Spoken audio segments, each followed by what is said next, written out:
Greetings, Ranger Geeks and Morphing Freaks. Welcome to the Morph-A-Mania podcast.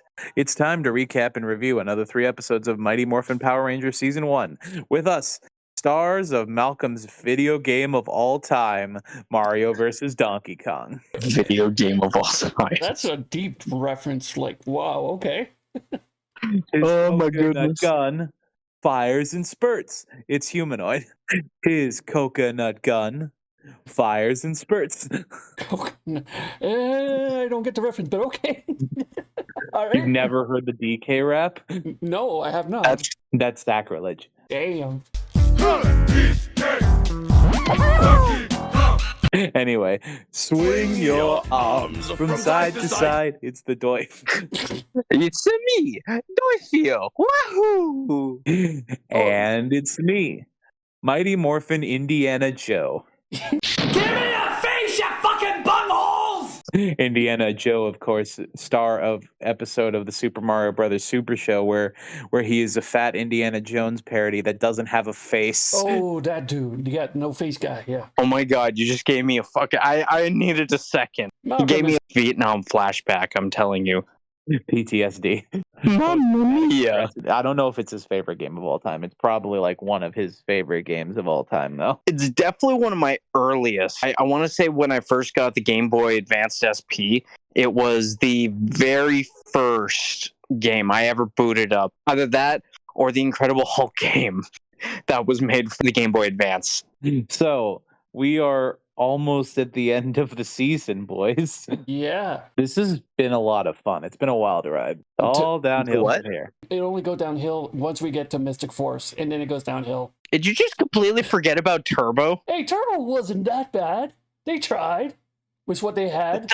Okay, the second half, they tried. I remember watching some of the first half of Turbo. They were just grinding through. It's like in Classic Who, when they decided to go from the dark shit that they were doing with the 4th Doctor, and then they jumped to the 5th one, and it was more kiddie with fucking Adric. Well, again, to be fair, Turbo, what can they do? Because, like, the Car Ranger series was all a parody, and it was batshit insane, so what could they do?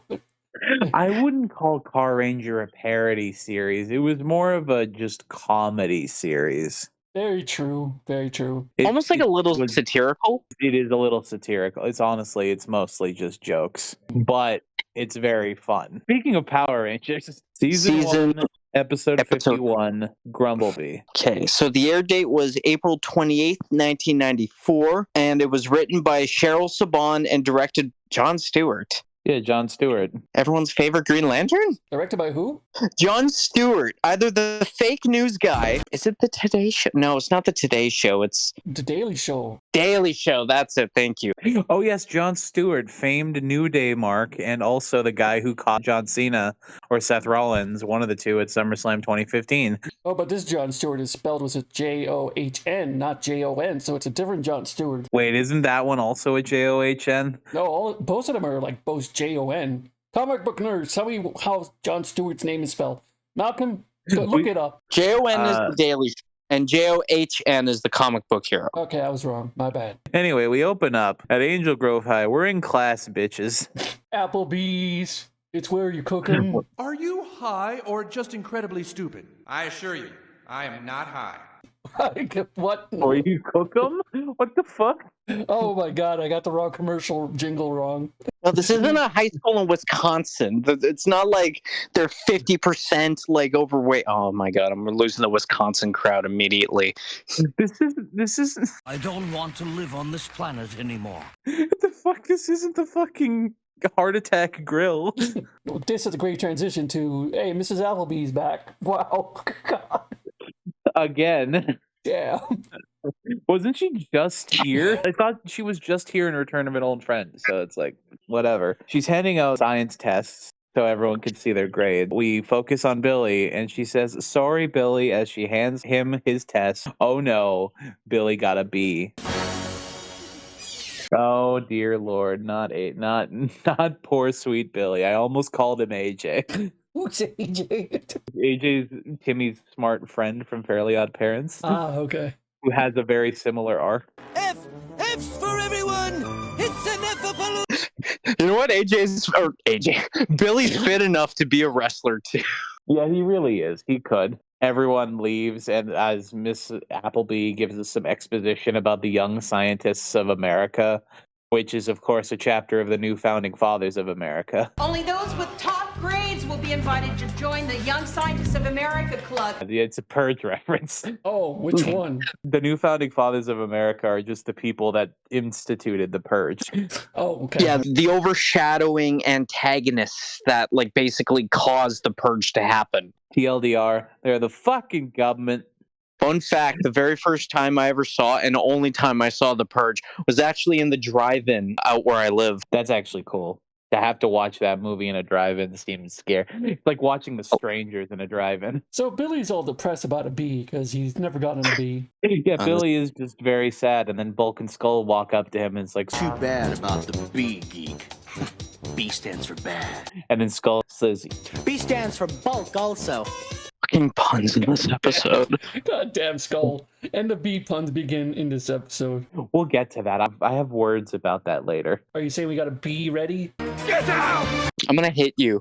All right, Andreas, I'm going to start making tally marks, and I'm not going to tell you what they're for, but every time you make a B pun, there is one. Okay. I gotta be careful. Urge to kill rising. I'm adding 10 just for that. Anyway, there's more B puns. I'm not naming them off. Good. And then we cut to Pandora Castle. She's very excited that Billy got a B and is like, oh, let's make a monster off of the letter B. Let's just hinge the whole episode on a pun, Finster. Isn't that fun? And then Finster makes a B. We cut to back to the school and we look into Billy's locker, and apparently B stands for bomb because there's a bomb in his locker. Yeah, what is all this stuff in his locker? Just the Matrix in his locker. So Billy is Morpheus. Or, above everyone. Yeah. No, actually, that'd be one fucking weird-ass casting. David Yost is Morpheus. David Yost is Morpheus, dresses just like him, wears a bald cap, and he does the voice. Follow the White Rabbit Rangers. Anyway, he's still sad, and, they're trying to cheer him up with some basketball. Billy's like, thanks, guys, but I actually need to study and, be a decent part of school life. Trini offers to help him, and then the others go off to play basketball by themselves. We cut back to Pandora Castle, and Reader is just like, yo, Squat and Babu, where the fuck is Goldar? I told you to bring him in here. And then Goldar walks into the scene like he was late or something. Yeah, I just love how he just enters the room. Yeah, you never see shots of them entering the room, which is honestly, I'm all for that. He had to use the toilet. Squat had a squat. Squat had to pop a squat. It was Goldar that came in, though. Fuck you, I'm funny. I was banging my wife. I was tapping Scorpinas. I was catching some tails, Scorpinas. Scorpinas? What? Scorpinas? I was using my Scorpinas on Scorpinas. Jesus Christ, Malcolm. Oh my god. Rita then says to Squat and Babu, Now you two go do something next. Oh, yes, ma'am. Anyway, the plan is Goldar is going to distract the other three with putties, and then the Grumblebee will be ready after that, I guess. We cut back to the basketball court, and suddenly there are putties there. Then we get a little fight, and all I have to say about this fight is that it's just the Go Rangers finishing move. Because what they do is they take the basketball, and they do a really fun scene where they're playing with the basketball while also fighting the putties.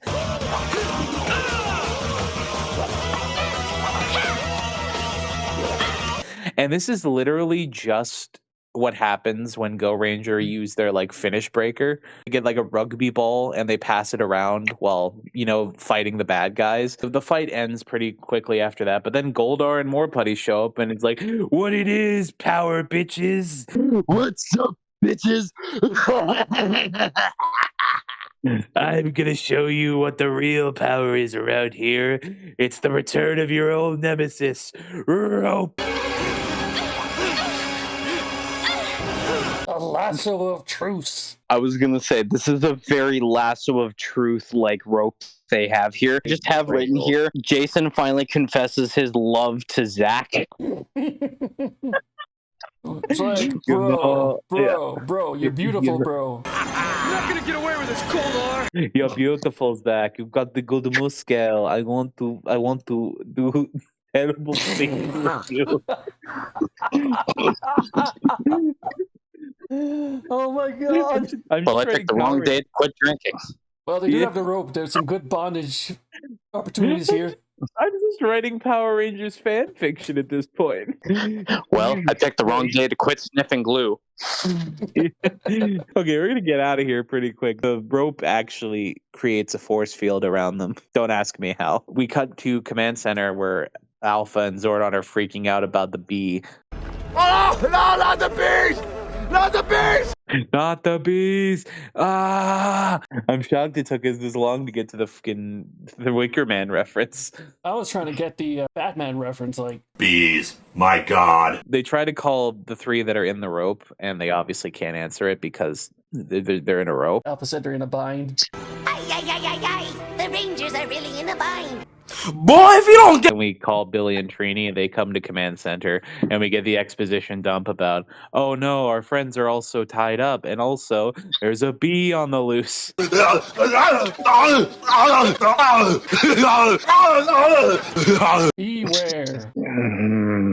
Which is funny because they do say that line later. It's not funny. Sorry, I gotta do the... It's not funny, it's not funny, it's not funny, it's not funny, it's not funny! It's not funny! They end up deciding to go with the bee instead of helping their friends because Alpha's apparently working on the rope. And then we get the bee. And the Grumble bee looks really fucking cool. No, that's not very neighborly of you. Yes, it does. I like this design. It's a great design. Originally, I was like, this doesn't look like a bee. It looks like a wasp. And then I thought about it. It actually looks more like a giant Asian hornet. Funny you should say that when you said wasp. In space, they bring it back as a different monster called Wopsicle. Well, I mean, you could have not spoiled that. You'll forget about I'm it. kidding. Well, Wait, yes, Wopsicle? What? A wasp popsicle? Yeah, it's Ew. Wopsicle. Wait, is that an actual flavor in another country? I don't know, man. No. Fuck. A wopsicle is just a popsicle with wet ass pussy. Yeah, you fucking with some wet ass pussy. Bring up This time, Tommy not making him wet. Oh yeah, that reminds me. Where the fuck is Tommy? Yeah, where is Tommy during all this? We actually do get a little bit of exposition when they're playing basketball. They say that Tommy's at a karate tournament. I went out Tommy's doing at the karate tournament. Yeah, me too. So he's side questing. Yes, again. He has low energy, so he's saving his power. Yeah, I get it, but also, like, you brought him back, use him. At least in, like, the fucking non-suited fights. Like, come on. He may not have energy as a Power Ranger, but, like, he's Tommy Oliver. Very true. He can still kick ass. But we get the bee, and the bee's voice is very yes. I'm all for this bee's voice. By the way, the bee is voiced by Richard Cancino again. Hey, welcome back, Cancino. Formerly Cardiatron and others. Why do you gotta keep bringing up Cardiatron? Because that's the one I know. It's the dumbest Anyway. Then we get some of the bee's arsenal, like Stinger missiles. Yes, I'm all for that. One of the better play on words for the Stinger missiles. Yeah. I just got that now. Same, I just got that now. Stinger missile. Fuck me. Yeah, that's really good. We get, like, his sound wave move that I don't really understand. It's just like he screams at them or something, and like just a bunch of sound waves like throw them off. It's so bad that they have to go back to Command Center. Yeah, they go back to the Command Center, and Zordon is all like, "Oh, you fucking idiots! You need to pick better battles, fuck boys." They see that the bee is like amassing his forces, and then they say, "Oh, we have to get our friends free right away." And then they teleport back to the park where the fucking bee is. We've got to get out of here. Let's go. I'm still in the same spot. I'm like, hello? Did I have a stroke? Maybe. It's like, okay, whatever. There's a bit more fighting with the bee and Billy. We get the bee's third move, which is, he calls it his poison. Now taste my poison venom! But it's just highlighter yellow silly string. Yeah, it's definitely silly string, yes. And I'm like, okay, sure. At this point in the fight, things are looking grim, so it's time for an Alpha Ex Machina. I've managed force field, Zordon. Try focusing your energy beam on one small part of the rope, Alpha. There, that did it. Alpha finally lowers the force field on the rope, and the rope is cut, and everything is fine again. But they said energy beam. Put your energy beam on it. Sure. Is that a euphemism? Is it a euphemism? I don't think so. You want it to be a euphemism? It basically is just cutting the rope with a laser, and it's sorry, a laser. Sharks with freaking laser beams. Sharks with freaking laser beams attached to their head. So the other three are caught up on everything, and then it's Morbin time, and they morb and they teleport to help Billy. Yeah, it's Morbin time. And we get another big fight scene. This one actually does have fight music. I forget which song it is. I don't think it is the combat song. Okay, good. So they fight, and really the only thing I think that's worth mentioning in this entire scene is Zack's flying GROTCH takedown. Thanks for the lift, but no thanks! Yeah! GROTCH takedown? No, GROTCH takedown. GROTCH. No, that's what I thought you said. I thought you misspoke. You see, I wrote GROTCH takedown because I wanted to say groin and crotch at the same time, so I said GROTCH. Okay, got it. And this is now my terminology whenever a GROTCH takedown happens. It's a GROTCH takedown. It's not a groin takedown. It's not a crotch takedown. It's a GROTCH takedown. Grotchy. Oscar the GROTCH. Oscar the GROTCH. The fight is okay. There isn't really anything else notable in this fight until we cut back to Command Center, and then Alpha is like, I think I had the hemulator on backwards. Oh crap! I forgot. I forgot. You say hemulator or emulator? He said hemulator. Oh, hemulator. Okay, all right. It's like some weird part. Now, if it were an emulator, that just meant he was playing his NES games upside down. And if he was using a hempulator, it turns his old NES games into weed. You can put your weed in there. Still thinking about, oh crap, I forgot. What is that from? The Simpsons. Which episode, I mean? I forget. I think it's when he forgot to pick up. I forgot. I think it's where he forgot to pick up Bart at soccer practice. Mother! What are you doing here? I have come to meet this wife of yours. Let's go. And we shall? That Yoda was so good. Oh, crap! I forgot! I need a small favor. For the next few days, will you pretend to be Apu's wife? That's so good. That broke me. That broke me a little bit. When Serpentera shows up, I'm just gonna imagine him with the voice of Homer Simpson the whole fucking time. Ah, yes. And he's as competent as Homer Simpson is as well. We'll get to that.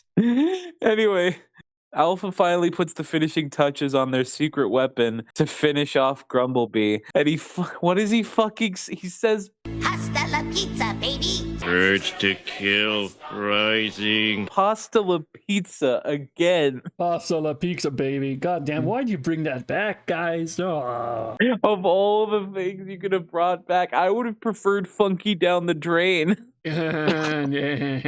No. This is the part where, like, I laugh so hard. He sprays the Grumblebee. B is for Bukkake. Yeah, we called it the bazooka bookzooka. The bookzooka. He sprays his jism all over the bee. Because it's all white. Trying to hold back this feeling for so long. He starts to melt and bleed blue. Oh yeah, that's what that was. Damn, all right. It was like his wings dissolving off. Like gruesome for a fucking Power Rangers episode. Like very body horror for kids show. Well, in their eyes, if it's not a human and it's an alien, it's all cool to show that. But if it's a human being, no, we can't show that. That's always been the rule with them. And then after he's knocked down, Reader, of course, uses her magic wand. Make the monster giant. Make the monster giant. Yes, giant, grow. Yes, grow, bitch, grow. She said giant though, and that threw me off so hard. Yeah, it does when she changes the words around. So the wasp grows, and then we summon the Megazord. We summon the Zord, sorry. Then there's a little bit of, preamble. There's a bit of punching. They start pushing and pushing and pushing and pushing and pushing. We need to get in a little closer. Trying to hold back this feeling for so But yes, there's a bit more fighting, and then 5 in the fucking Zord are like, oh, for fuck's sake, let's just get this over with, and they drop the Mega Sword down. Sorry, before we get to that part, we cut to Pandora Castle. Rita's celebrating, and Scorpina is there. Oh crap, I forgot! That's all I had to say. Moving on. Yes, she had to recover from being fucked brutally by Goldar in the last scene. Damn. And you can watch that part of the episode on Pornhub. Damn. Is that supposed to be the Pornhub theme? Was that supposed to be the boom, boom, boom, boom, boom, boom, boom? It's one of them. Here we are, in the grace of God, on a Wednesday night, recording a podcast and humming the Pornhub theme. What fucking degenerates we are. Why do you have to phrase it that way? You're so shameful. My brother in Christ. Why? My brother in Christ. You're so down right now. That'd be Naughty America, your brother in your Christ. Oh, brother, this guy stinks! Anyway, the power sword comes down. And Is that a euphemism? and the bee's all like, oh, come on, you can't kill me with that. I bet that thing isn't even real. And then Jason's like, oh, well, no bet. Then they kill the wasp. He did. The wasp is dead, and then Pandora freaks out. There's no headache, so it's not really worth mentioning. Moving on, we cut back to the community center, and so Jason and Zach do some like kicking and like some martial arts. Kicking? Oh, I want to do some kicking. Jason and Zach do some kicking, and then out of nowhere, Tommy's here now. Yeah, he just shows up. He just showed up. And then he's like, yeah, good job, guys. And then Kimberly's like, hey, Tommy, how'd the karate tournament go? And then Tommy's like, pretty good. I heard what you guys did. I'm sad that Zordon didn't call me. Why are you nagging me, Zordon? And then Zordon's like, you get what you fucking deserve. And then Zordon pulls out a gun and shoots him. Oh, damn it. All the kids stop eating again. We'll be right back. After these messages. We'll be right back. They bond after that last little bit, and then they see Bulk and Skull studying. Which is interesting. And then Zach is like, hey, what are you two numbskulls doing? Skull is ripping up the textbook. Bulk finally explains, well, Mrs. Appleby said that if we don't get a C on this next test, then the top 6 students in the class have to tutor us for the whole summer. And then they all look at each other, and Zach counts 1, 2, 3, 4, 5, points at himself, 6, and then they all immediately start tutoring him and Skull at the same time. Now, starting Then the number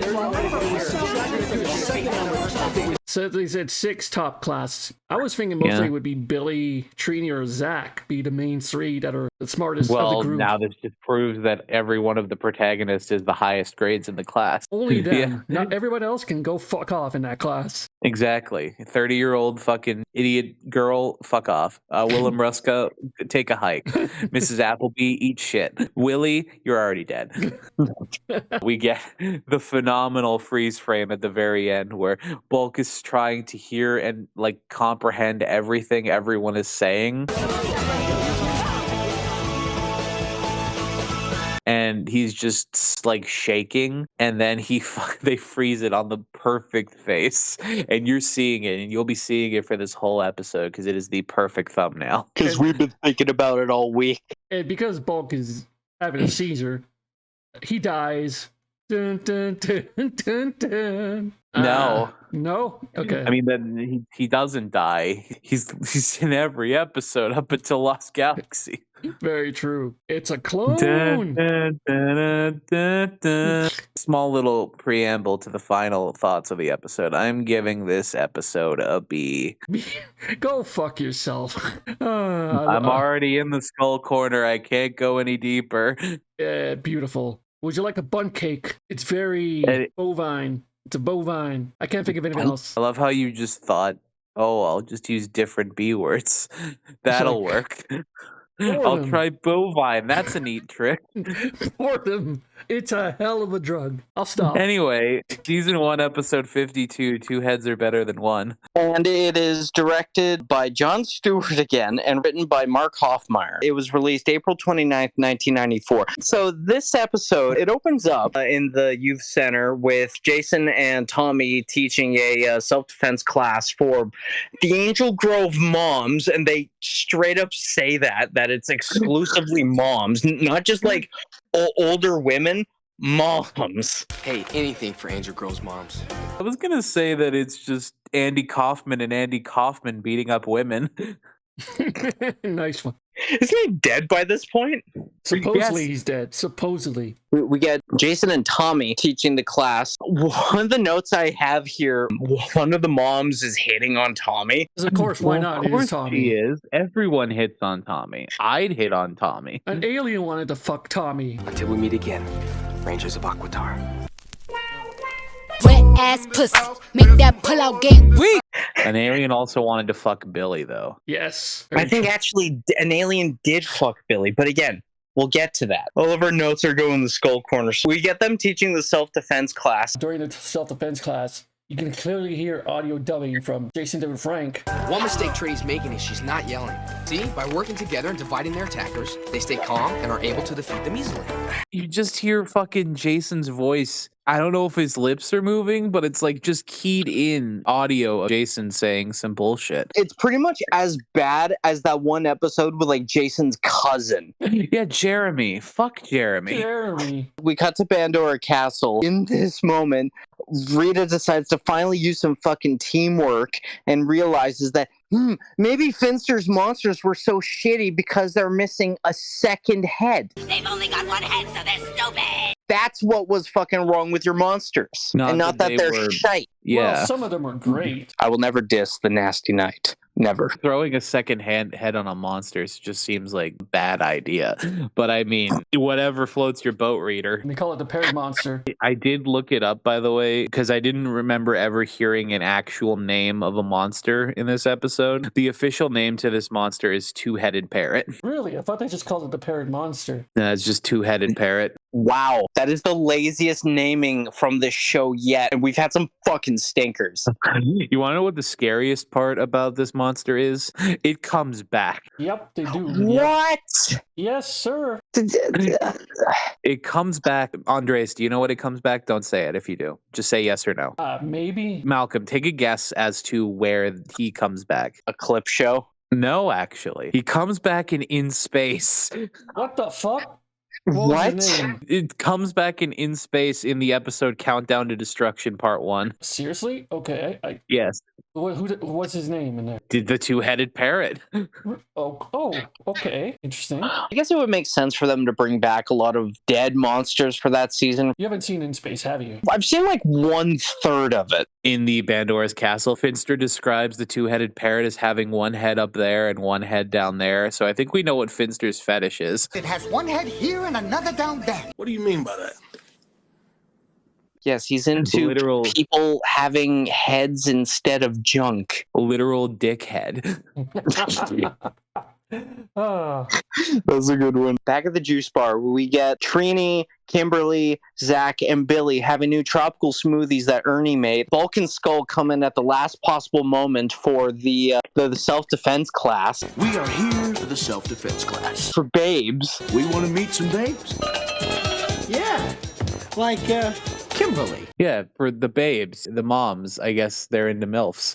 No, they didn't know it was for moms. They thought they heard women. And it just said, okay. And they immediately get some thought babes. Yeah. Yeah. Well, the moms yeah, are this babes. is the 90s before they were into MILFs. American Pie later on. Wasn't that like the legit origin of the word MILF? Yes, it came from American Pie. I took some MILF. What the hell is that? MILF. Mom, I'd like to fuck. The hell, dude? Hey, dude, what are you doing to her, dude?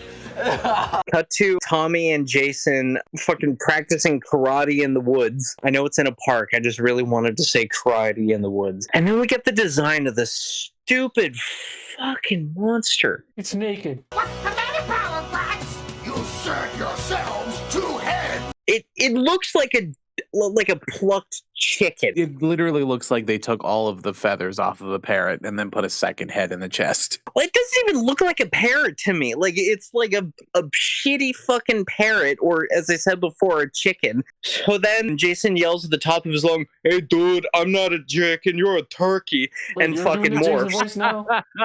What? He's doing the Jason voice now? Nice. No, I accept that. He has accepted the Jason voice. Also, I'd like to point out that at first I was like, why does the monster just sound like a high-pitched low car? And then it made sense. He's voiced by Robert Axelrod. The legend himself. And this is the last appearance of him before next season, right? I think so. We're not sure yet. Also, question for you, Malcolm and Adam. So this two-headed parrot monster, you say it's horrible looking. What about the other chicken monster from early in the season? The chunky chicken. Which one is worse? This, easy. Honestly, this. Okay. At least the chunky chicken had feathers. Yeah, I don't know what about it, but legit, like a depulucked bird as a monster is just, it's not appealing to look at. It should have been like a parrot that was also part pirate. Yeah, that would have been at least more appealing to fucking look at than this. Ugh. That's just reminding me of the Masked Singer and specifically the one called the Pirate, which was just a pirate that was a rat and it had a little mouse in a box. And then it turned out that the Masked Singer for the Pirate was Jeff Dunham. What the hell is that? Because it had a puppet, get it? A puppet. Fuck's sake. For fuck's sake! Oh, good. Anyway, so then we get Tommy's side mission as he goes looking for Hey, there's a lot of fruit trees in the park.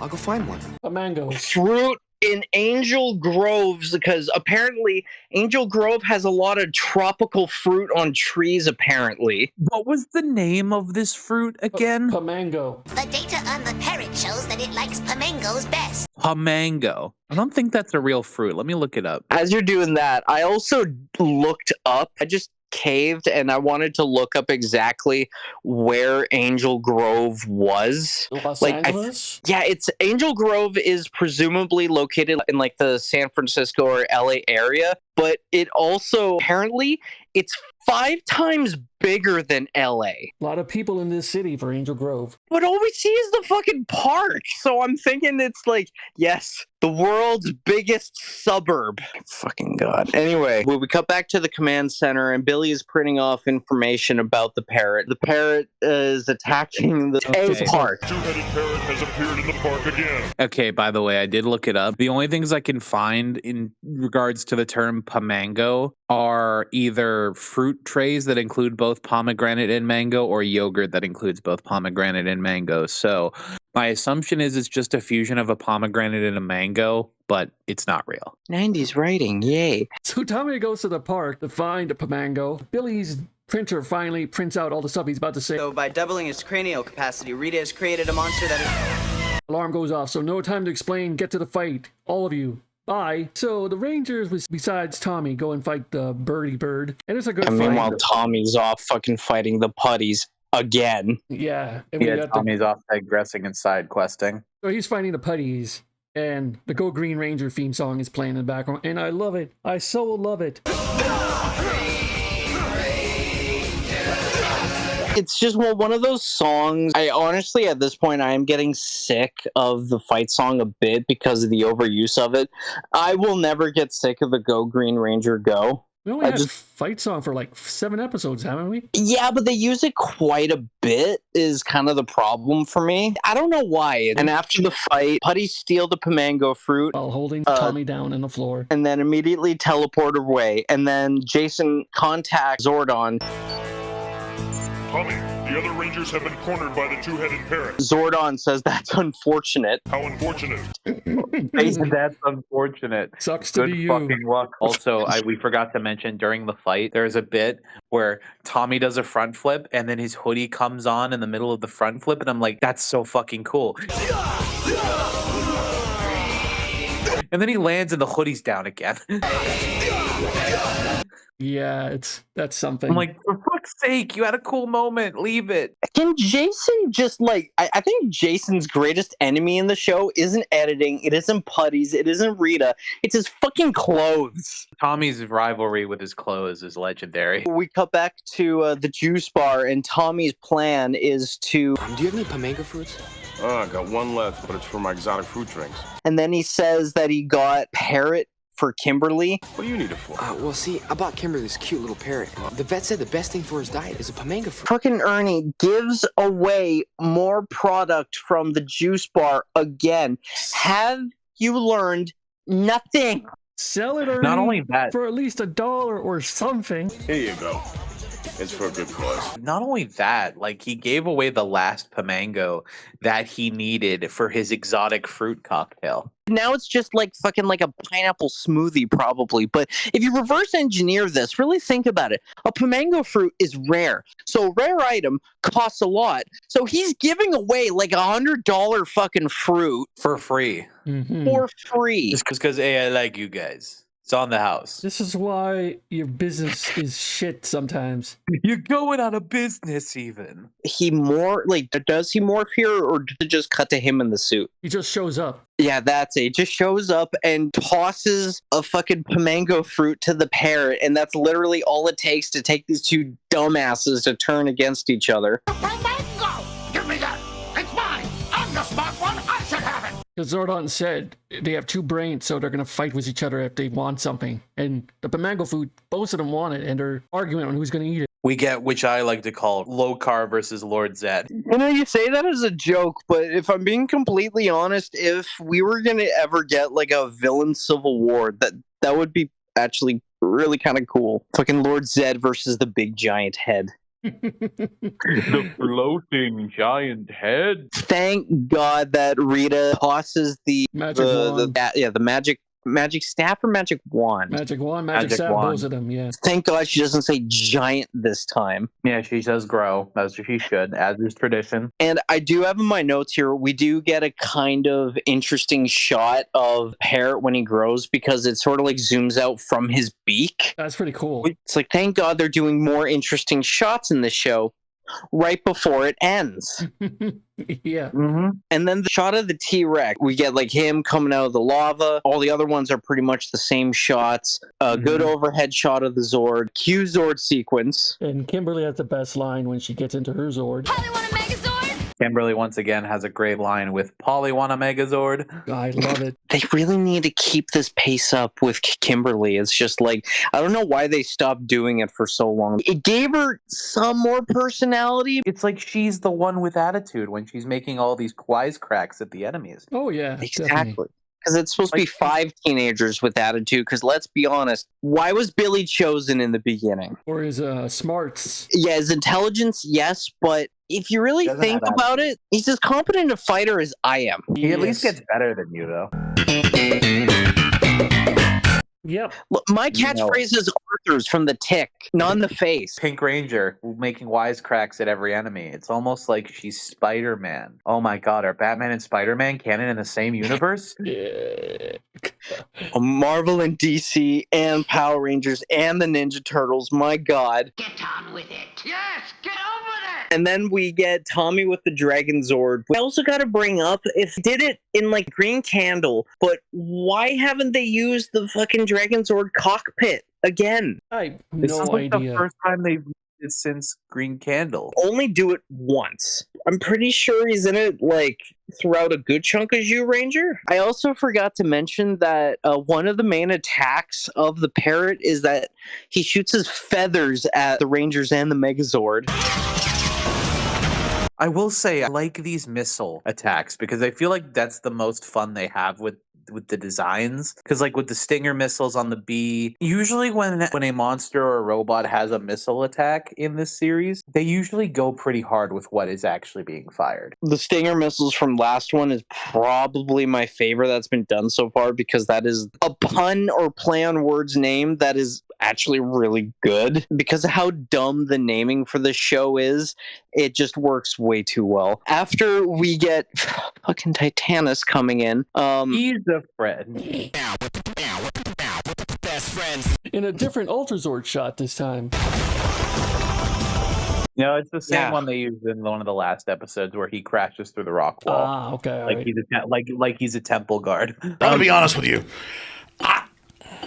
I'm kind of retarded. After the NAZI salute from the Rangers and they defeat the fucking monster. Way to get around demonetization when we've already talked about Bukkake. We got to Pandora Castle with a fucking hilarious shot of Rita. It wouldn't be as funny because I think we've seen this shot before. I just love that the noise she makes is like... As we get extreme close-up, whoa. Extreme close-up, what? And we get a headache. Another one. This is the 18th headache in the series. I want to say for at least the first season, this is the very last one. Are you sure? Because I think it's either 18 or 19 is the total. We'll find out when we get to oyster stew. Cut to the juice bar. We get the second mom's self-defense class. Again, not women's self-defense class, mom's self-defense class. It says women's self-defense class on the poster, but they keep saying moms. And Tommy is like sparring with one mom, the blonde one, and she has a mighty fine cake on her. The two main moms in this last scene are both fucking cheeked up. Cake! You guys are pervs. Anyway, yeah. Bulk and Skull come in and realize that they can't hit on these women because they're moms. But they have no problem beating them up when they say, like, attack them. They go, sure. Would you two like to be the attackers? Sure. But Malcolm, Mars needs them. I love that movie. Andreas, you like Mars needs moms? What's the matter with you? So the moms are beating up Bulk and Skull, and they're getting their asses kicked. Run away. No, we're not. You know what? No, we're not moving past this. The CGI in that is almost as bad as the made-for-TV Barbie movies from the early 2000s. Well, yeah, the CGI is bad, but I like the story. Honestly, yeah, no, if it would have had a better everything, it could have been a decent movie. And those things from, like, deep in the underground that go, like... Oh, come on. So you like Mars Needs Moms, but you hate Super Troopers. I hate it! Yes. To be fair, Mars Needs Moms is better than Spiderwick Chronicles. Okay, wait, now I'm mad at Adam now. You don't like Spiderwick Chronicles? God damn. I like the book. I didn't like the movie. I'll give you that. I didn't read the book, so I guess that's fair enough. And I forgot one part where, like, Ernie goes... The kids are at the juice bar, and Ernie comes up to Kim and goes like... So, how do you like the parrot? Parrot? Yeah, Tommy said it's been a finicky eater. He did? Here, give him another one of these. Thanks, Ernie. What? I don't know. Like, oh, Tommy, tell me your parrot was sick, so here's another pomegranate. What the fuck? A mango. A mango. And Kim just goes like, huh? Wait, no, I know exactly what it is, because this episode was about Bird. After asking Kimberly about it, we get the very last moment of the episode where Kimberly goes... What? You forgot to mention that Bulk and Skull flare flop. They do a flare flop. So, the next episode, foul play. I already hate this episode. Line, Malcolm. This is the second Bird episode in a row. Two birds in a row. Yeah, you know they're running out of ideas at this point. But it aired May 2nd, 1994, so there was a bit of a gap between episodes here. And it was written by Peggy Nichol and directed by Green Lantern once again. John Stewart. This episode, I'm sorry to steal your thunder, Andreas, but I have to say my little thing for the opening of this episode, because I feel like it sets the tone pretty well. The episode opens, and I'm vomiting uncontrollably, because who's on the screen? It's Angela. Why? You gotta say it right. It's Angela. Fucking Angela, man. Angela returns. For Fred's fuck's sake, Angela. You're a nice person, I'm sure, but fuck off. Your character can fuck off. Zach is doing a magic show for kids in the juice bar, and Angela's helping out. Apparently she's into Zach now. She's just helping out the kids. Zach is the one simping over her. He's like giving her the eye, and Angela's kind of blushing, but I think she's using him. I don't know. Bulk and Skull show up, and they go like, oh, magic is stupid. Come on, man. It's for kids. Can you be nice to kids for once? You know, for kids. It's magic, bitch. Yeah, bitch! Magnets! I mean magic! So Zach says, like, if you think it's easy, try juggling these nuts.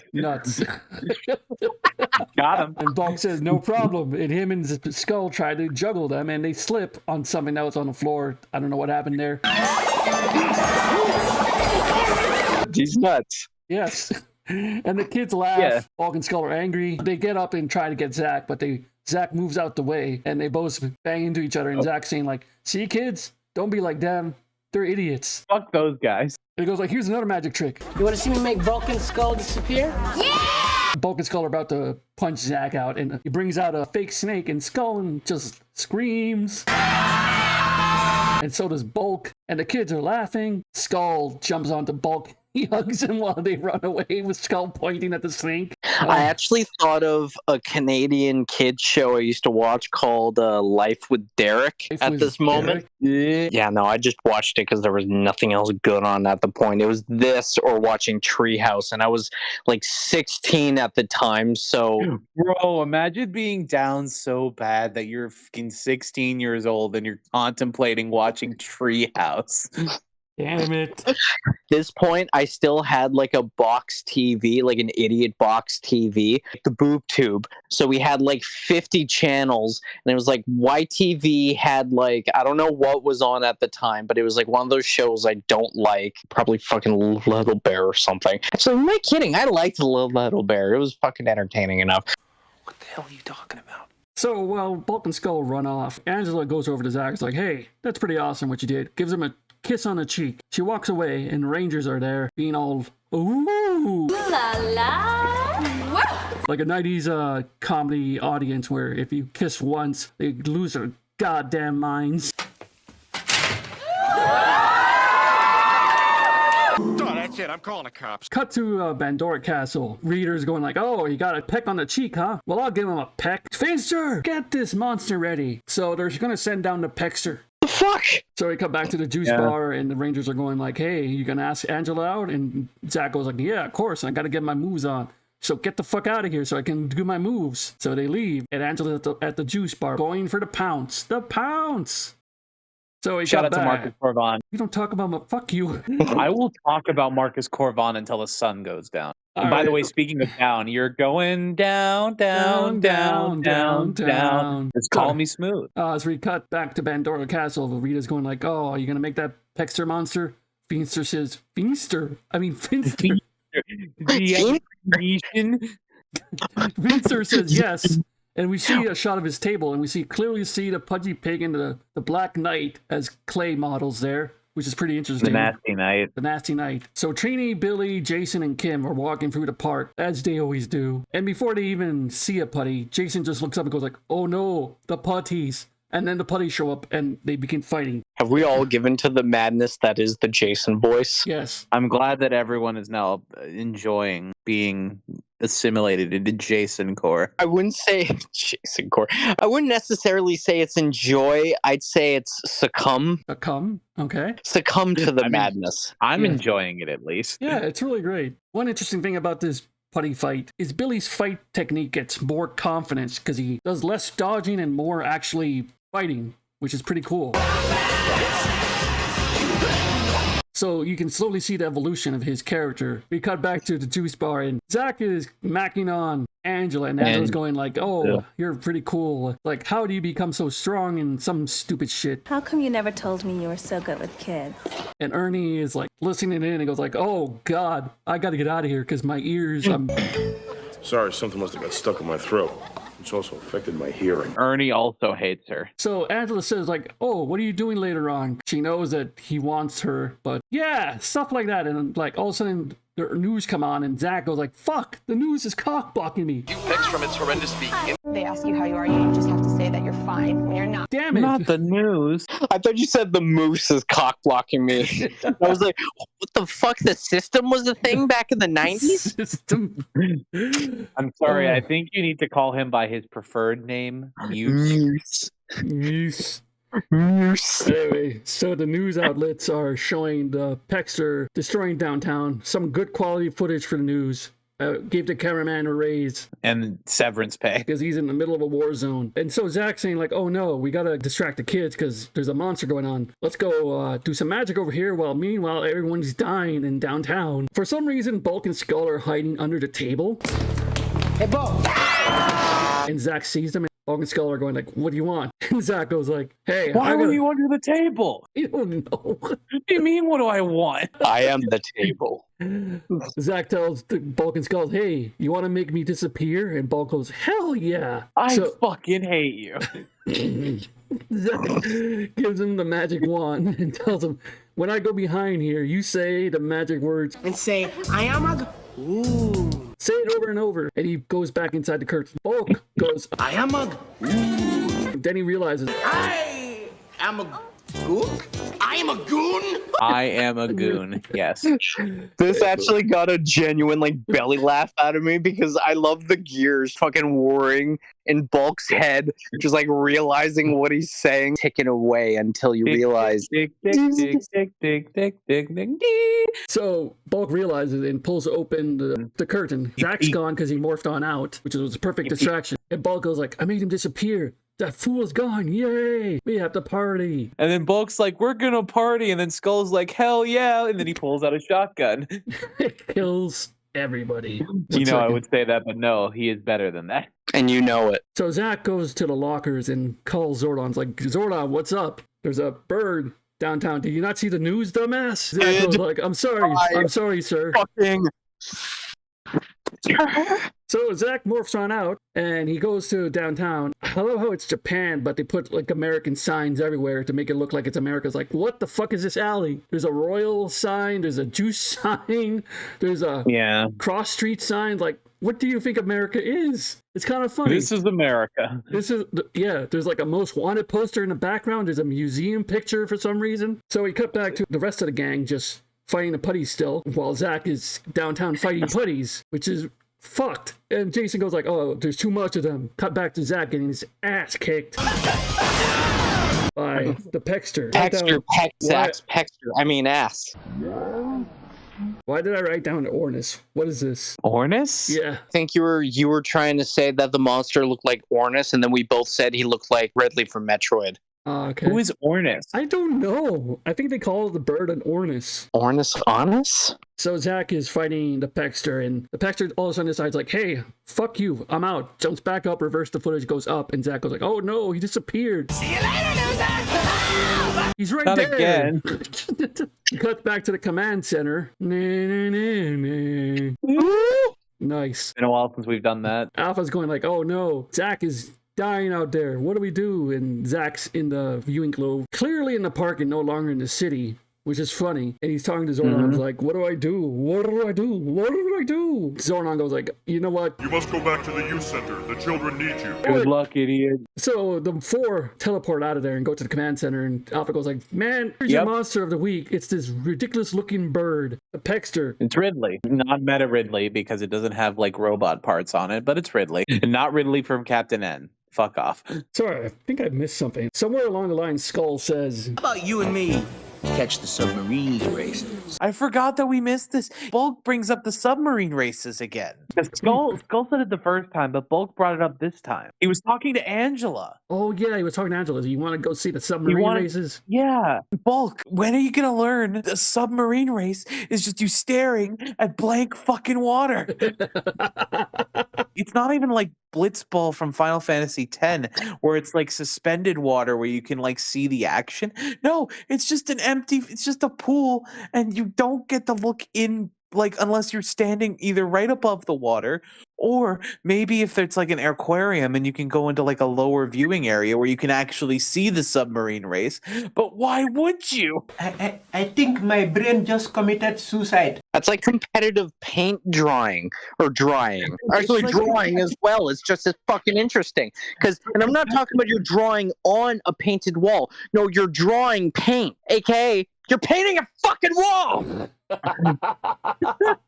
That's your rant from DOIF and DEADSHROOB. It's like competitive chia pet growth. Like, why? I don't know. Another thing I missed is the news announcer, when he was telling the news, he goes like, in a related story, the chickens have once again flown the coop. So there was a separate story here going on. Yeah, they talk about the Pexter, and then they fucking say, oh, in other news, the chickens have flown the coop again. And I'm like, who the Who cares? You just said the city was being destroyed. And why did the chickens flow in the coop again? This happened before? What? Fucking one flew over the coop. Shut the fuck up. We have to open the file on who voices the Pegster.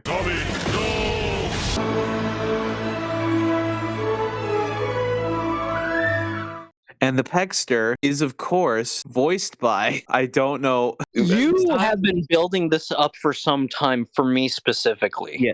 It's time to talk about Scott PAGE-PAGTER. Oh my lord.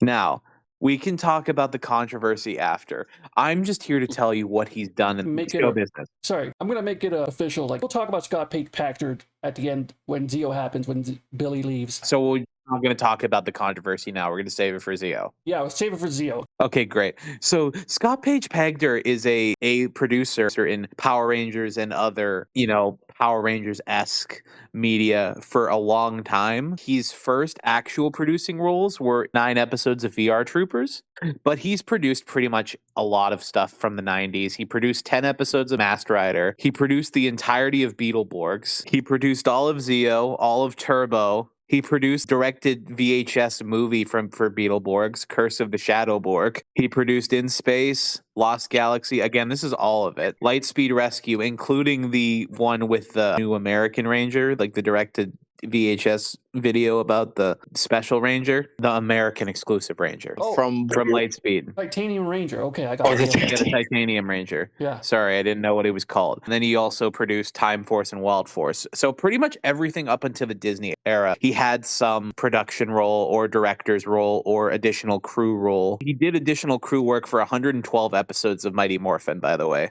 Some of his other work after Power Rangers, he went on to be creative consultants and voice directors for direct-to-DVD and direct-to-TV Barbie movies. He did Barbie and the Three Musketeers, Barbie and the Diamond Castle, Barbie and A Christmas Carol, just a bunch of these. Like, there's just too many of these. I'm just gonna pretend like he's got a very schizophrenic career, because 3 years after his last Barbie video, he went on to be a voice director on Netflix exclusive foreign series. Specifically, the following. Sorry, I thought you were saying he was on a Netflix exclusive show that was just called Foreign Series. You're funny. But yes, he did foreign series voice direction, like English voice direction for foreign Netflix shows. Tree of Blood, El Hio, Nowhere Man, Yoake o Shinjite, which was his last voice director role in 2020. And before Yoake o Shinjite, this one's for Malcolm. He did voice direction work for 6 episodes of Ju-On Origins. Oh, okay. Interesting. I want to say I watched like half of that show because I think I had to cancel my Netflix subscription at that time. That was like a really interesting twist on the Ju-On legend, because the premise was that Ju-On was based on a true story and that this is the true story that you're watching. And now we get to his acting roles, because he's actually done a lot of stuff. In Mighty Morphin, he plays the following monsters. It doesn't list it that he plays the Pegster in this episode, but he does. In the final episode of this season, he plays the Oysterizer. He's the final monster of the week. Then at the beginning of season 2, during the Mutiny 3-parter, he plays Parantis Head. Oh, he's him. Okay, all right. He also plays the Slippery Shark. The Slippery Shark. He also plays... God, the names. He continues to play Parantis Head in A Real Fish Story, and in Rangers Back in Time, he plays the Oysterizer again. Okay. Then in the Wedding 3-parter, he plays Pegster again. And then in season 3, he plays in the A Friend in Need 3-parter, he plays a member of the Plague Patrol. And in Final Face Off, he plays the Face Stealer. The Face Stealer. Oh, that episode. Okay. All right. Oh, from Avatar: The Last Airbender? No, you fool. Yeah.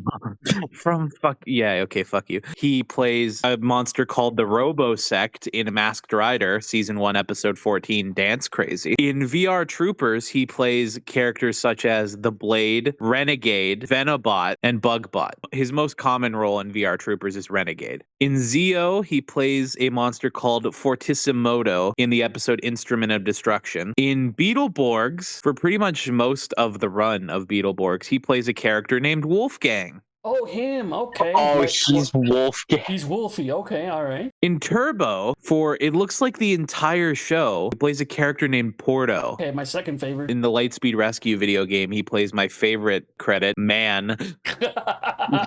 Don't panic.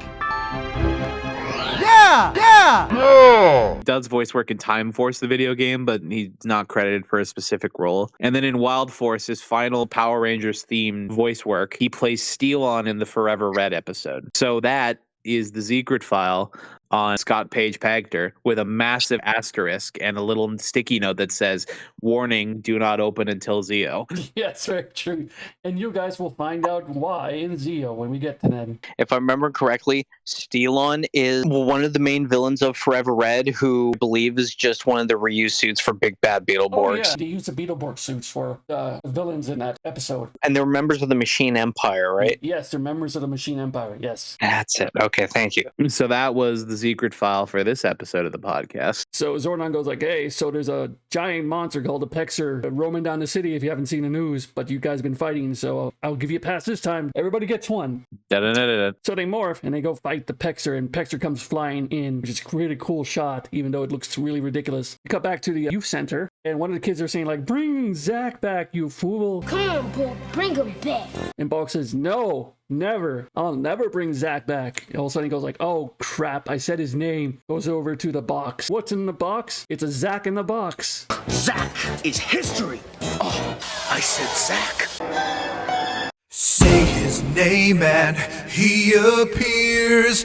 I believe it. Zack. Oh, what's in the box? The box. Zack returns and Bulk is so confused because Zack just showed up. And Ernie goes like, oh no, check the news again. There's bullshit happening again. And we cut back to the fight scene with the Rangers. Zack shows up with some balloons, freaking balloons. Do you have Prince Albert in a can? You do. He comes with the balloons and the bird can't help it, but tries to pop the balloons. And the black one is not a balloon, it's a hard ball. Can't help it. The bird can't help it. The bird can't help it.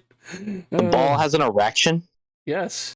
It's a big black ball. So while the Pexer has Zack's ball in his beak, in his mouth, Zack decides to bring out the gat and just shoots him. And Reader goes like, not in my watch. And she says, Now you gotta grow! The bird winds up growing. The team calls upon the Zords. Yeah, as they do. And Trini has the best line. Let's suck this bird! Yeah, suck this bird. So Megazord gets made.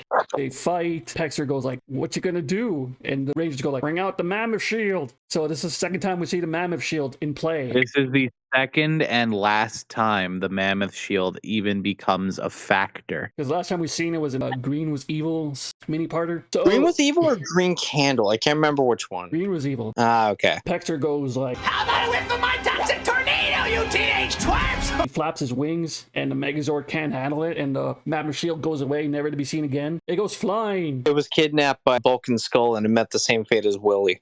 I was going to say it had to return to its own planet. I gotta go now. My planet needs me. The Pexer is beating the shit out of the Megazord, and the Megazord's down, and Zack goes, cranial laser now! Not the cranial laser. Which is, shoots it from the lightning bolt on top of the Megazord's head. Get it? Cranial! Like, you're 53 episodes in. You can't just keep making up shit that this thing can do. Oh, wait till you get to Megaforce. At least here they leave the Megazord ambiguous enough that like you could expect it to just come up with random shit. We will get to Megaforce and Gosei. Oh, where he just gives him stuff for no reason. He gives him stuff for no reason all the time. Simple explanation for that. Get out of here. At least that was meant to be funny. It is supposed to be funny because, like, he said, like, I noticed my Ranger key is green. I'm wearing black. Can you explain this? Jake, there's a simple explanation for this. And then all of a sudden, the alarm goes off. Quick, you need to go to fight. No explanation for you. Okay, I'll be honest. If you guys just want to watch Gokaiger instead of Super Megaforce, I won't be angry. I know, but we got to do it. I want it. So anyway, the Megazord pulls out the sword and slices the Pexer. The Pexer dies. The Pexer dies and is dead and is killed. They cut back to the youth center, and the kids are watching the Megazord already fighting the Pexer. So it's live news coverage. Give that cameraman a raise, man. With one final mighty swing from their power sword. Like, God, it's like Storm Chasers. Like, you don't have to put your lives in that much danger. Yeah. It's like the guy who always drives the tank when he's fucking trying to shoot Godzilla. Bulk and Skull are eating popcorn, and Skull's like saying, like, man, did you really get punked out by Zack? And Bulk just grabs him by the neck and throws his face into the popcorn. Skull gets the cock porn in his face. I mean, what? Sorry, I had a dyslexic moment. We cut back to the Bandora castle. Reader is mad as hell, like always, but this time she grabs Finster's nose because she's mad and angry. Hey, your nose. So we cut to the youth center again, and the gang are just chilling there. Zack comes in all dressed up like Steve Harvey, and they're going like, why are you all dressed up? And Zack goes like, oh, I'm gonna take out Angela for a date. We're gonna have a night on a town. We're gonna take her to like Le Petit Bistro. Petit Bistro. And then we're gonna play the feud. It's just so stupid because you literally translate out to the tiny restaurant. Hey, I mean, what is this? A restaurant for ants? So Zack is like all happy and doesn't realize Angela's behind him with the kids, and he's still talking. Candlelight party for two. I'm a Zack. Then turns around and goes like, what the fuck? Why are the kids here? Angela goes like, We're only taking the kids to the cartoon festival. They ask you how you are, you just have to say that you're fine. I got really angry at this part because we talk about Angela. Yes, Angela is technically stringing Zack along again because she never told Zack that it was going to be with these children. And she's like, oh, you thought it was going to be an actual date. Fuck you. But what actually pissed me off is that Angela stole my joke from earlier in the episode. What'd you say? And Zack is like, okay, well, what's even at this cartoon expo? And she says, we're 5-hour retrospective of Woody Woodpecker. But why? We're going to watch a 5-hour-long history about Woody Woodpecker, which pissed me off because I called the Peckster Woody Woodpecker at the beginning of my note. Yeah, Woody Woodpecker gets destroyed and then gets to see a movie. By the way, Malcolm, you did the math on these Woody Woodpeckers series retrospective? He did? 50 shorts. God damn, Malcolm. All right. Like, who wants to watch 50 Woody Woodpecker shorts? Not even 8-year-olds want to see all that in one go for 5 hours. Like, I'll be honest, growing up watching cartoons, I love Looney Tunes. I didn't watch as much Disney cartoons. Woody Woodpecker was definitely at the bottom of that rung. Even the movie, which third time's the fucking charm, apparently stars fucking Lassiter from Psych. And you know what? It still wasn't that fucking good. Zack just goes along to this 5-hour marathon about to die, and he's officially dead inside. Din, din, din, din, din, din. I'm dead inside. Those are my final thoughts. I'm dead. True final thought. This was okay filler for me, but rewatching it, it wasn't anything special for me. B puns, I almost died. Seeing Angela, I almost died. And the stupid fucking suit, I did not enjoy. This was lower end tier filler for me. Yeah, I can see your point. My final thoughts. Grumble B. I love the B puns. I don't know why I like to torture myself like that. Seeing Billy get all worked up because he's got a B instead of an A because he's the smart one. Something like that. It's just funny to me. 2 heads are better than one. Great to hear Robert Axelrod again before he becomes Lord Zed. Foul play. God damn it, Angela. God damn it. That's all I have to say. Yeah, that's understandable. In terms of what I think about these episodes, this is definitely a step down. The B episode, I didn't get into it because I wanted to keep the episode moving. These are the worst puns. Like, I like puns and wordplay. I am a big fan of them, but this just doesn't have any intelligence behind it. And I know that's weird to say, but good wordplay and puns have to be more than just the letter B. Very true. This is bad wordplay. There are episodes of other shows that have a lot better wordplay than this, and it's just fuck off. Otherwise, like, the story's all right, the fights are pretty good. It's just mid. There's even better episodes of MMPR season 1 that have better wordplay than this. Any other? You don't need to think of examples. We can just move swiftly on. Don't worry, you don't have to think after this. Yep. Good. 2 heads are better than 1. Again, it was probably the best episode of the 3. It had good fights. I liked hearing Robert Axelrod. There were too many fucking leaps of logic and too many stupid things that I noticed in this episode that were just meh. But it's still the best episode of the 3. And fucking foul play, like, fuck off Angela. The actress is a nice person, I'm sure. I just don't want to see Angela anymore. Just let her die. I'm pretty sure she's a nice person, but we're talking about the character of Angela. She's cold. She's cold as ice, man. I need to see how many more times Angela appears, just so you said I can get that Oyster off. Stew was the last one. Did I say that? Yeah, a while back. I pray to God she gets willied. I'm just making sure, just to be safe. Okay, yeah, no, that is the last time. Okay. Well, we're getting there. Once we get through this season, we don't have to worry about Angela anymore, unless for some reason we end up going on and watching 7 seasons of Walker, Texas Ranger. Walker, Texas. That's the only other time she's acted, is in season 7 of Walker, Texas Ranger. The only other fucking moment of Walker, Texas Ranger I can think of is that one where Haley Joel Osment has AIDS. Walker told me I have AIDS. That's my thoughts on this episode. Honestly, don't go out of your way to rewatch these unless you're doing a full season binge like we are. It's not going to hurt you, but it'd be a lot better if you just didn't acknowledge it. Right. I recommend the Reeve version instead of this. And with that, we ended with Zach. So we'll see you next time, and I'm going to kill Malcolm for just recommending that. In the next episode of the podcast, we'll be covering a lot of people's favorite episodes. A lot of big episodes, according to Andreas. Trick or Treat is apparently a big episode. I'm looking forward to that one. Second Chance is an episode that Andreas has a lot to talk about, apparently. And then there's On Fins and Needles, which is clearly the outlier, and I'll be covering it for sure. So was that I'm Humanoid and Angela. No, I can't do that joke. No, Rosa. You can't do the Rosa. You can't replace Rosa with Angela. That's some bullshit. I am DEADSHROOB, and I'll have you know that they say all men are created equal, but you look at me and you look at Samoa Joe, and that statement is not true. You see, normally... Okay, I'm cutting you off, fuck. And I am the DOIF. And ladies and gentlemen, do not let your worst ambition suck you out in the end. So are you going to say the line, I love you all? No, that was my line. And may the power protect you.